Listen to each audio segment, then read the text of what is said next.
جمعہ کے دن کی فضیلت۔ جمعہ کے دن کی فضیلت یہ ہے کہ یہ دن ہفتے کے سارے دنوں کا سردار ہے۔ ایک حدیث میں ہے کہ سب سے بہتر دن جس پر آفتاب طلوع ہوتا ہے جمعہ کا دن ہے۔ اس دن حضرت آدم علیہ السلام کی تخلیق ہوئی۔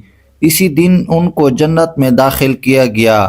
اسی دن ان کو جنت سے نکالا گیا اور دنیا میں بھیجا گیا، اور اسی دن قیامت قائم ہوگی۔ ایک اور حدیث میں ہے کہ اسی دن حضرت آدم علیہ السلام کی توبہ قبول ہوئی اور اسی دن ان کی وفات ہوئی۔ بہت سے احادیث میں یہ مضمون ہے کہ جمعہ کے دن میں ایک ایسی گھڑی ہے کہ اس پر بندہ مومن جو دعا کرے وہ قبول ہوتی ہے۔ جمعہ کے دن آپ صلی اللہ علیہ وآلہ وسلم پر کثرت سے درود پڑھنے کا حکم آیا ہے۔ یہ تمام احادیث مشکوات شریف میں ہیں۔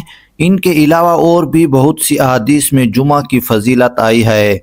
چنانچہ حضرت عبداللہ ابن عباس کی روایت ہے کہ آپ سے کسی یہودی نے کہا کہ ہماری شریعت میں الیوم اکملت لکم دینکم والی آیت نازل ہوتی تو ہم لوگ اس دن کو جشن کا دن بنا لیتے۔ تو حضرت عبداللہ ابن عباس نے کہا یہ آیت جمعہ کے دن نازل ہوئی جو کافی فضیلت رکھتا ہے۔ حضرت ابو ہریرہ رضی اللہ تعالی عنہ سے روایت ہے کہ رسول اللہ صلی اللہ علیہ وآلہ وسلم نے جمعے کے روز کا ذکر کرتے ہوئے فرمایا، اس میں ایک ساعت ہے جو بندہ مسلمان اسے پالے وہ کھڑا ہو کر نماز پڑھ رہا ہو تو اللہ تعالیٰ سے جو چیز مانگے وہی عطا فرما دی جائے گی، اور ہاتھ کے اشارے سے بتایا کہ وہ قلیل وقت ہے۔ امید ہے ویڈیو آپ دوستوں کو ضرور پسند آئی ہوگی۔ مزید اسلامی واقعات، احادیث اور اسلامی تاریخی قصے کہانیوں کے لیے ہمارے چینل کو ضرور سبسکرائب کر لیں۔